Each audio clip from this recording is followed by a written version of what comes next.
you were very much involved in intelligence gathering after 9/11, and you became concerned very quickly that you felt the NSA was massively overreaching, using its massive capability, its intelligence gathering computer-based capability to threaten the privacy of individuals inside the United States by undertaking illegal surveillance, yes?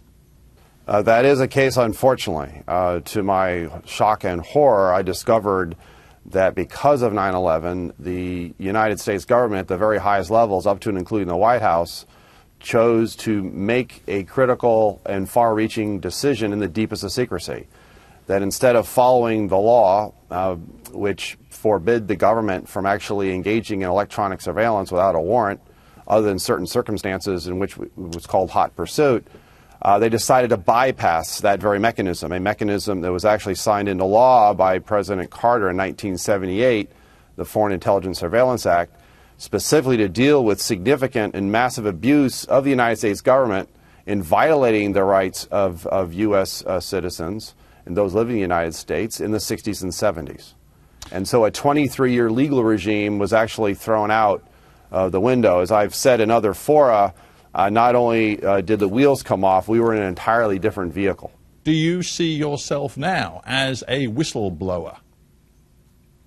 Well, I've seen myself as a whistleblower. When I first made contact with Congress, it was actually under the U.S. code that specifically authorized me to go to Congress or the Department of Defense, as well as other statutes and law, as a whistleblower. In fact, it was called the Intelligence Community Whistleblower Protection Act. That was passed in 1998 and signed into law by the President.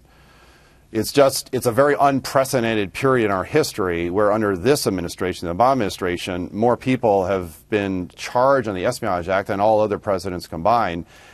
An act that was passed in 1917, World War I era statute, specifically to deal with spies, not whistleblowers.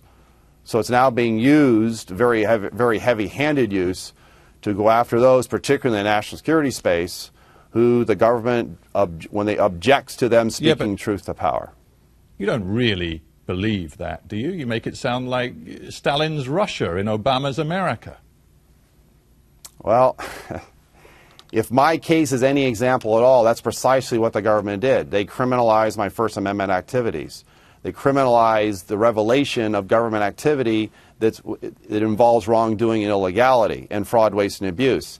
And it's more so in this administration than any other administration in U.S. history.